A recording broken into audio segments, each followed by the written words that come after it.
Hello students, कैसे हैं आप सब। मैथ्स के ठाकुर एक बार फिर से TWA मैथ्स में आप सभी का स्वागत करता हूं। आई होप आप सब बहुत अच्छे होंगे।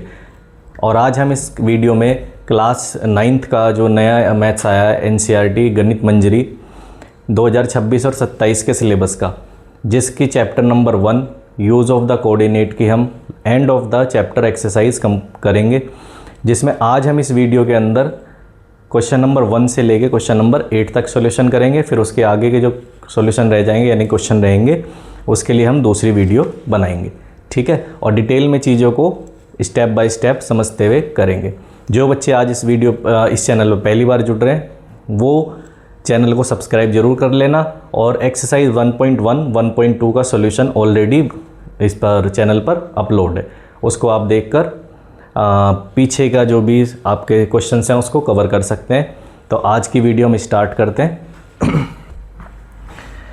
And of the exercise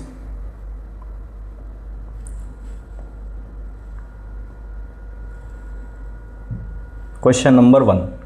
question number 1 कहता है what are the x coordinate and y coordinate of the point of intersection of the two axis.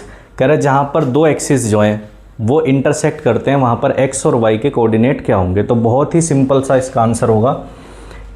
आप अगर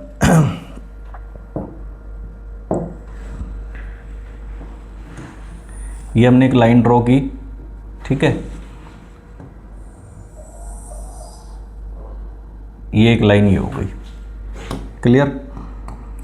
मान लेते हैं ये हमारा y एक्सिस है ये, और ये हमारा x एक्सिस पॉजिटिव, ये x axis negative.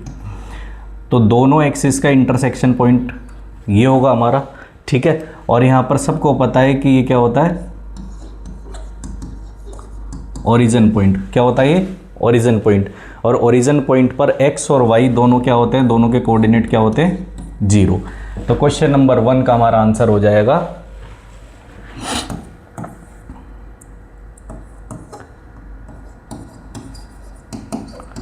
Coordinates of point of intersection 0 और 0, ठीक है। बहुत सिंपल सी बात थी। जहाँ पर भी x एक्सिस और y एक्सिस इंटरसेक्ट करते हैं उसको हम बोलते हैं ओरिजिन पॉइंट, और वहाँ पर x और y दोनों क्या होते हैं, 0 होते हैं। फिर बात आती है क्वेश्चन नंबर 2।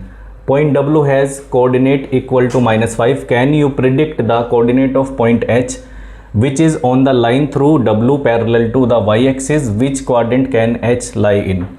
देखो ये क्वेश्चन जो है इसके अंदर आपको ये ध्यान से सुनना है, समझना है कि इसने कहा जो W है उसका जो कोऑर्डिनेट होगा x कोऑर्डिनेट वो -5 है। तो सीधी सी बात कि W इधर कहीं यहाँ पर मान लेते हैं -5 होगा, यहाँ पर होगा हमारा पॉइंट W, ठीक है। इधर लेते हैं, यहाँ पर कोई ये पॉइंट हो गया हमारा W, ठीक है, -5। कह रहा अब आपको प्रेडिक्शन देनी है कि coordinate of point H which is on the line through W parallel to the y axis. अब W के थ्रू, ठीक है, W के थ्रू आपको y एक्सिस के पैरेलल एक लाइन ड्रॉ करनी है ऐसे। ये हमने लाइन ड्रॉ कर ली W के थ्रू, यहां पर हमारा पॉइंट हो गया W के थ्रू होते हुए हमने y एक्सिस के पैरेलल ये लाइन ड्रॉ करी है। अब इसी पर पॉइंट H होगा, जो इस लाइन पर होगा, या तो H यहाँ होगा या तो H यहाँ होगा, ठीक है, कहीं भी हो सकता है। ये तो क्लियर नहीं है कि वो पॉजिटिव में है या नेगेटिव में है। क्लियर हो गई बात।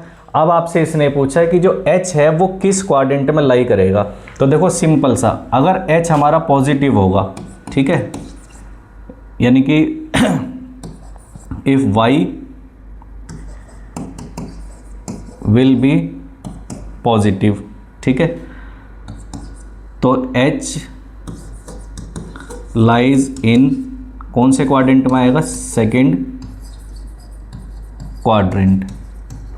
क्लियर। अगर जो हमारा y हुआ वो नेगेटिव हुआ, है ना, तो जो H होगा वो कहाँ पर आएगा, H lies in third quadrant, कौन से क्वाड्रेंट में आएगा, थर्ड क्वाड्रेंट में। क्लियर है। तो अगर मैं एच के कोऑर्डिनेट लिखूं, आपसे बोला जाए कि इसमें कोऑर्डिनेट ऑफ एच बताओ, कोऑर्डिनेट ऑफ एच, तो कोऑर्डिनेट ऑफ एच जो होगा, देखो एक्स तो अपनी जगह फिक्स है -5, और यहाँ पर y की वैल्यू वेरी कर सकते हैं, या तो पॉजिटिव या नेगेटिव, तो हम इस कोऑर्डिनेट को इस तरीके से लिख देंगे -5 और y। क्लियर हो गई बात। बहुत सिंपल सा क्वेश्चन था। अब आगे बढ़ते हैं। Question number 3, consider the point R, A, M and P if they are joined in the same order, predict two side of RAMP that are perpendicular to each other. इसके अंदर सबसे पहले आप इसका एक कार्टेशियन प्लेन ड्रॉ कर लो, ठीक है, और उसके सारे आंसर आपके आराम से क्लियर हो जाएंगे।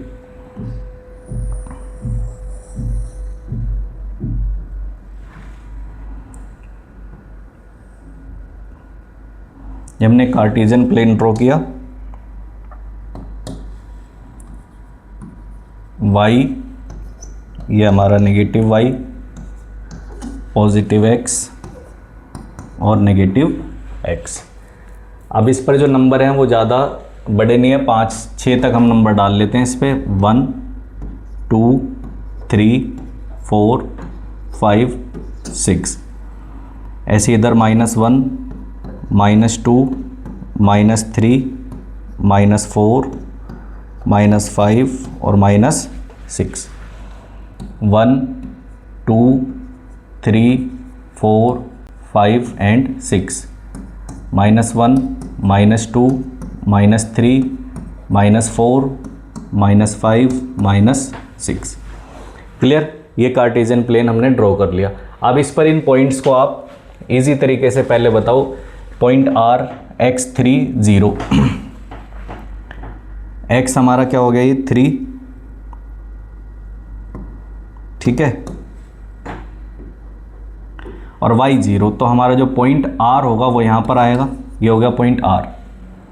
फिर 0 -2, ये हो गया हमारा A, ठीक है। R के कोऑर्डिनेट क्या थे, 3 और 0। फिर पॉइंट A है 0 -2, तो x तो 0 है और y की तरफ हम चलेंगे -2, यहाँ पर होगा हमारा पॉइंट A, जैसे कोऑर्डिनेट होगा 0 और -2। फिर है m -5 -2, तो x -5 और y -2, तो इसके जस्ट सामने आपको इस जगह पर पॉइंट क्या दिखाना है, ये m, तो ये पॉइंट m हो गया हमारा -5 -2। लास्ट पॉइंट बचता है p -5 और +2, तो इधर आए -5 और प्लस का ये 2, यहाँ पर एग्जैक्ट इसके सामने दिखा देंगे इधर, ठीक है।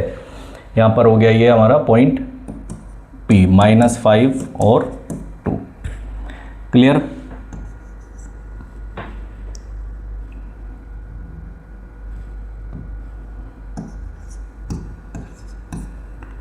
अब इनको ज्वाइन करोगे अगर आप, तो देखोगे कि ये इससे ऐसे ज्वाइन हुआ, ये एकदम स्ट्रेट हमारा A के साथ, ठीक है। फिर ये जो पॉइंट है ये हमारा R के साथ, और इसको यहाँ से ऐसे मिला देंगे, तो ये कुछ इस टाइप की फिगर आपके सामने दिखाई दे रही है। अब 1 बाय 1 इसका इजी तरीके से हम इसका आंसर दे सकते हैं, ठीक है।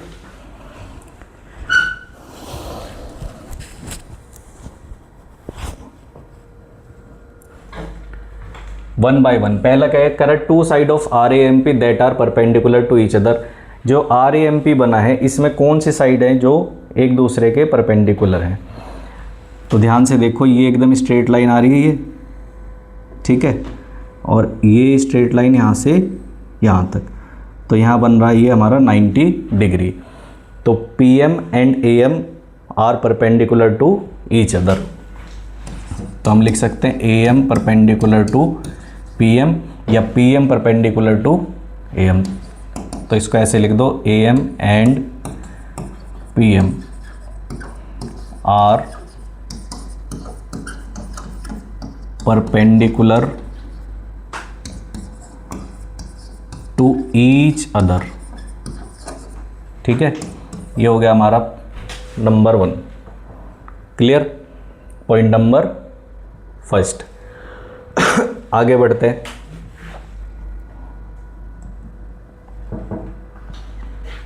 सेकेंड है one side of RAMP that is parallel to one of the axis.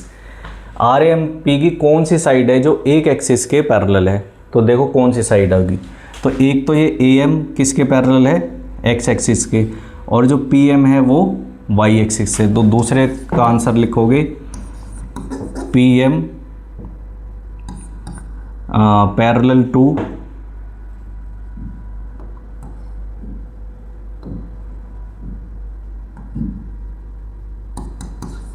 is parallel to y axis and AM is parallel to x axis।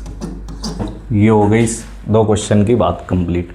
फिर थर्ड कहता है two points that are mirror image of each other in one axis which axis will this be. तो कौन सा axis होगा जिस पे mirror image बन रही है? तो सबसे पहले ध्यान से देखो, मिरर इमेज हम कैसे पता लगाएंगे कौन से की मिरर इमेज बन रही है?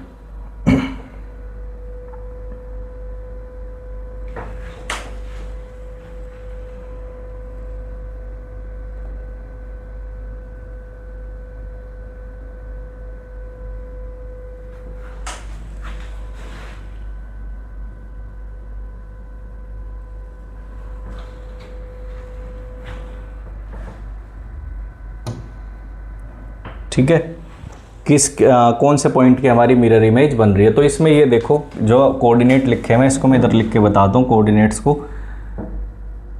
हमारा कोऑर्डिनेट है 3 0, दूसरा एक कोऑर्डिनेट है हमारा 0 और -2, ये हमारा कोऑर्डिनेट है A।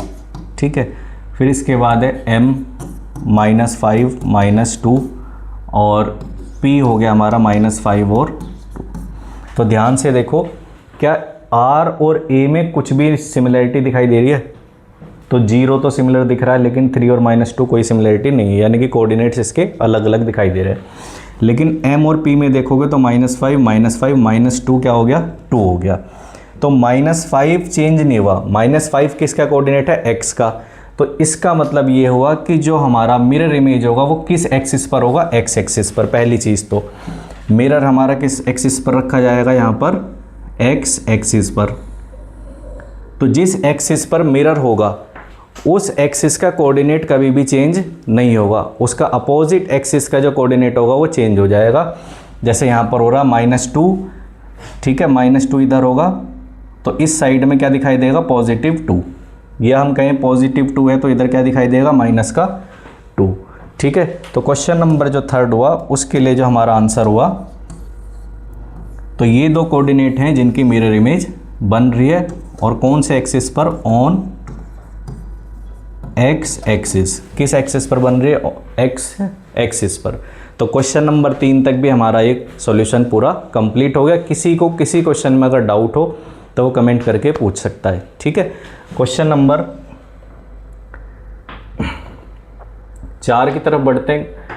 कह रहा plot point Z on the cartesian plane, construct a right angle triangle IZN and find the length of 3 sides. तीनों साइड की हमें लेंथ बतानी है। तो सबसे पहले एक कार्टेशियन प्लेन आपको ड्रॉ करना है।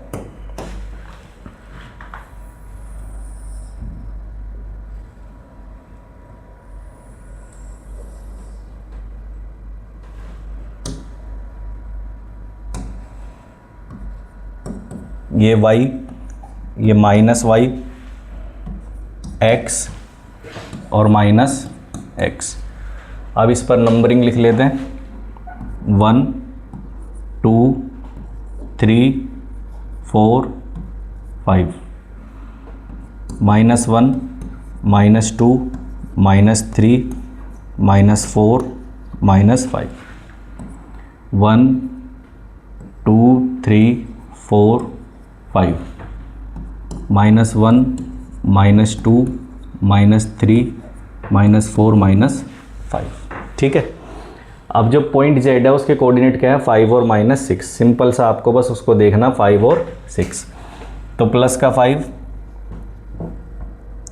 और यहाँ पर लिख लेते हैं माइनस का 6। इसको थोड़ा सा और एक्सटेंड कर लेना। ठीक है।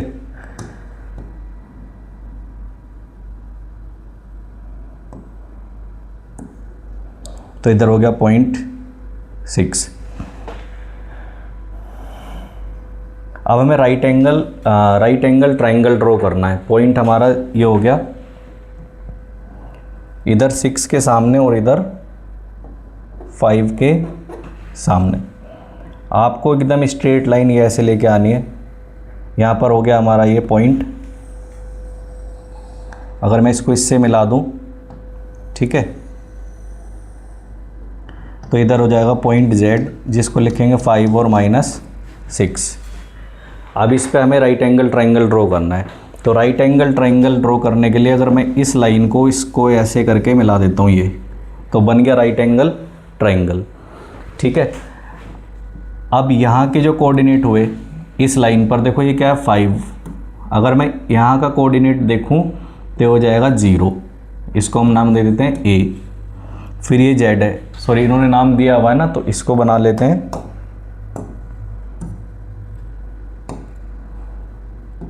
आई, और ये हो गया जेड, और इधर बना लेते हैं एन। तो एन का जो कोऑर्डिनेट होगा वो क्या होगा, एक्स की तरफ 0 है और वाई पे माइनस का 6। तो ये 3 कोऑर्डिनेट आपको यहाँ पर दिखाई दे रहे हैं। अब तीनों साइड की आपसे इसने बोला लेंथ निकालनी है आपको। ठीक है।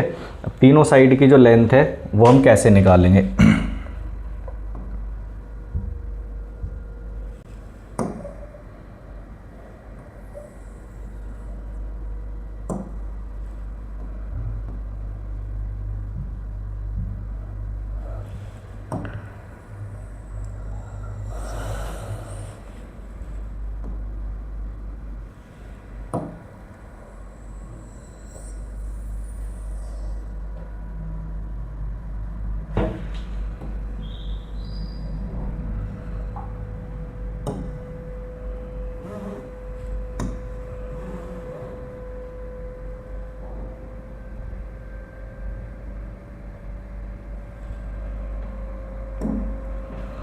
चलिए, तीनों साइड की लेंथ किस तरीके से निकालते हैं।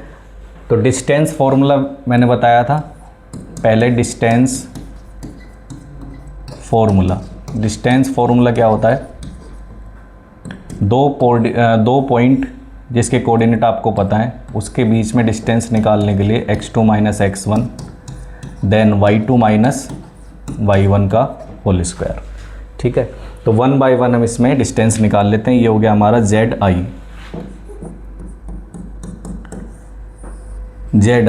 तो ये हमारा हो गया, इसके अंदर मान लो ये x1 है, ये x2 है, तो 5 - 5 होल स्क्वायर। ये हमारा y1, ये y2, तो -6 - 0।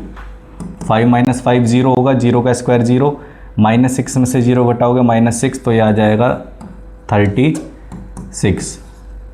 ठीक है। इसकी लेंथ निकल गई जेड आई की। अब निकालेंगे एन और जेड। फिर से सेम वही फॉर्मूला अप्लाई करेंगे।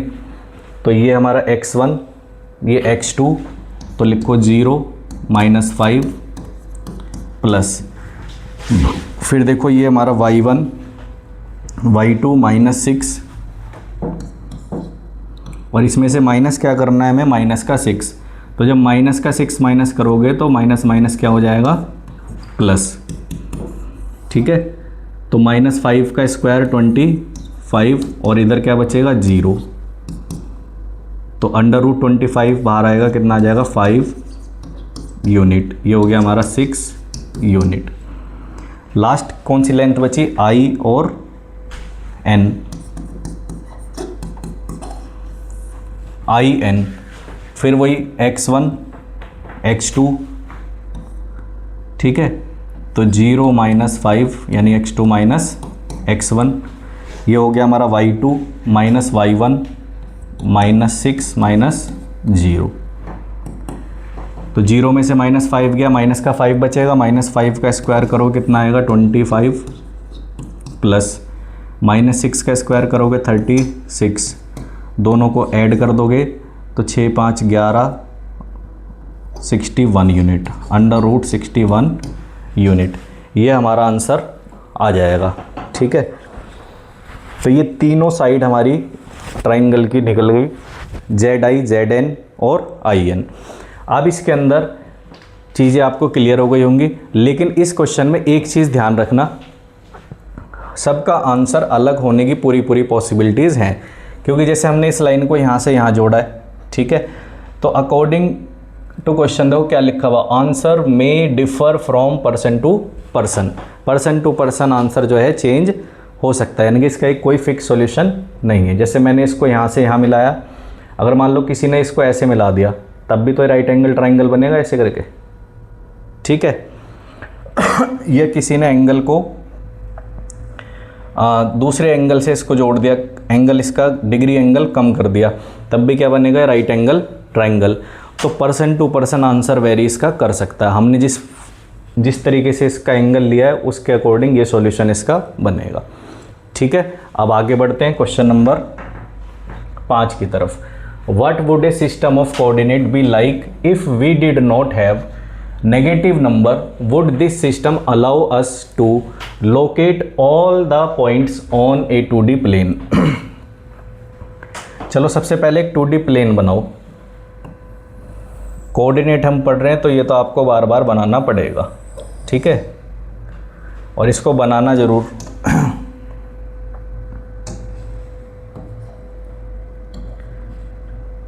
आंसर तो इनके सबके वन लाइनर हैं, मोस्टली क्वेश्चंस जो हैं उसके वन लाइनर आंसर्स हैं, लेकिन समझाने के लिए चीज़ों को थोड़ा सा डिटेल में समझना ज़रूरी है ताकि आपको आगे कभी दिक्कत ना आए। कह रहा what would a system of coordinate be like if we did not have negative number. अगर कोई भी नेगेटिव नंबर नहीं है, ठीक है, तो क्या इस सिस्टम पर हम would this system allow us to locate all the point on a 2D plane, तो क्या इस सिस्टम पर हम सभी पॉइंट्स को शो कर सकते हैं।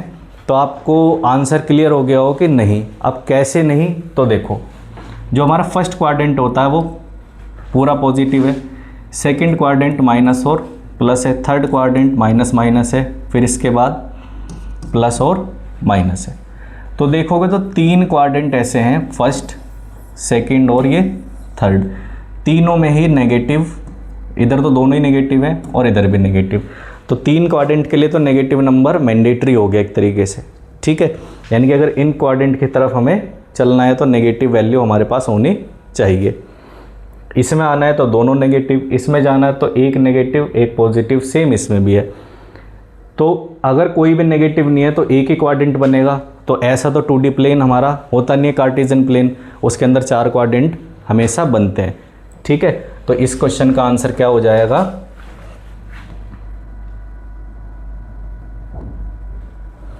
लिख देंगे if there is no negative number then we cannot,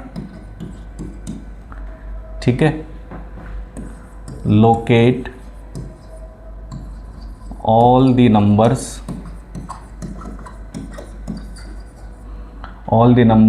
on a 2D plane, on a 2D plane।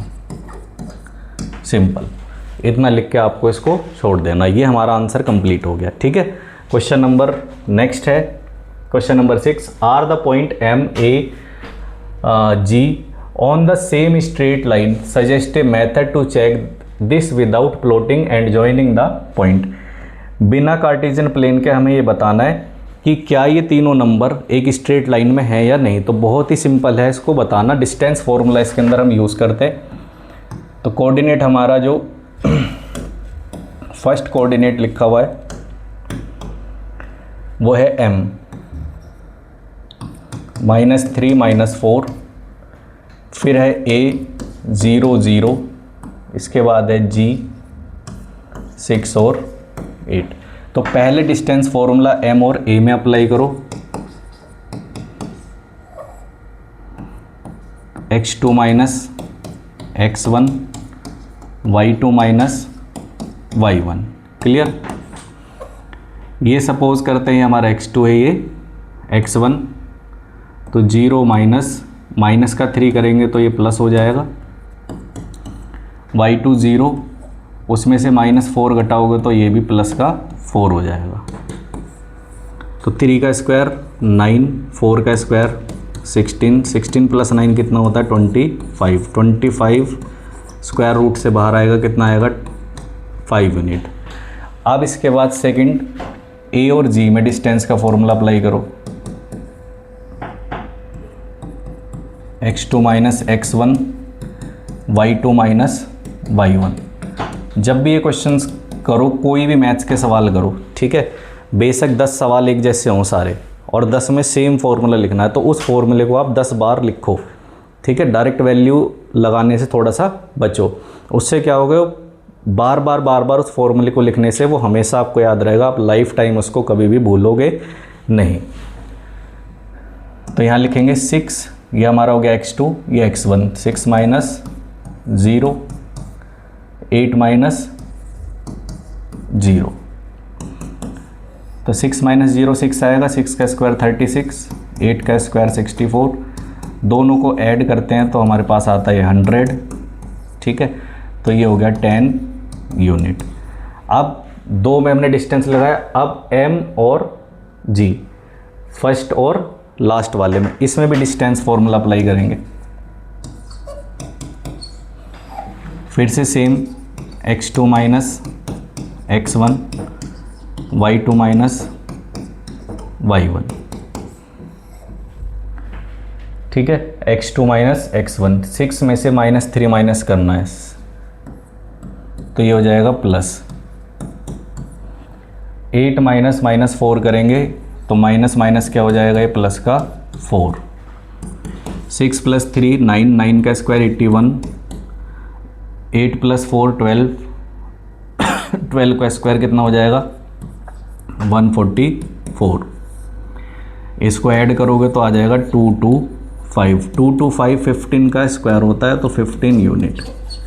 तो जब ये आप इतना कर लो, तो अब देखो स्ट्रेट लाइन, अगर कोई 3 कोऑर्डिनेट स्ट्रेट लाइन में है तो कॉन्सेप्ट क्या कहता है कि 2 साइड का जो सम होगा, ठीक है, यानी 2 कोऑर्डिनेट का जो डिस्टेंस होगा, अगर हम उसका सम करते हैं तो वो थर्ड कोऑर्डिनेट जो हमने थर्ड डिस्टेंस निकाला उसके इक्वल आना चाहिए। तो देखो AM प्लस AG ये इक्वल होना चाहिए इस डिस्टेंस के, यानी कि GM जो आपने निकाला है। तो ये कितना है 5, ये हमारा है 10 और उधर है 15। तो देखो दोनों क्या हो रहे हैं, इक्वल हो रहे हैं। तो इसको हम लिख देंगे yes these coordinates are in a straight line. बताओ, बहुत सिंपल तरीके से चीज़ें समझ में आ गई, क्लियर हो गई बात। जब भी स्ट्रेट लाइन का ये क्वेश्चन आएगा, आपको तीनों में डिस्टेंस फॉर्मूला लगाना है, पहले फर्स्ट सेकंड, फिर सेकंड थर्ड, उसके बाद फर्स्ट और थर्ड में 2 डिस्टेंस थर्ड डिस्टेंस के इक्वल होना चाहिए। अगर इक्वल आता है तो वो क्या होगा, स्ट्रेट लाइन में कोऑर्डिनेट सारे होंगे, ठीक है। इसके बाद है question number 7, use your method from problem 6 to check if the point R, B, C are on the same straight line. Now plot both side of the point, check your answer. तो देखो जो question number अभी हमने just complete करा है, ये वाला same question number 7 भी ऐसे ही होगा। ये हमारे 3 कोऑर्डिनेट हैं, ठीक है। पहले आप डिस्टेंस फॉर्मूला लगाओगे किस में, R और B में, फिर लगाओ किस में, B और C में, ठीक है। फिर इसके बाद किस में लगेगा, R और C में। तो डिस्टेंस फॉर्मूला इसमें लगाओ, फिर इसमें लगाओ, फिर इसमें लगाओ, फिर उसके बाद इस इक्वेशन में लगा के चेक करना है इन दोनों का सम इसके सम के बराबर आ रहा है या नहीं आ रहा है। तो इस क्वेश्चन को आप खुद से ट्राई करना, ठीक है। बिल्कुल सेम क्वेश्चन है, और अगर नहीं होता तो आप पूछ सकते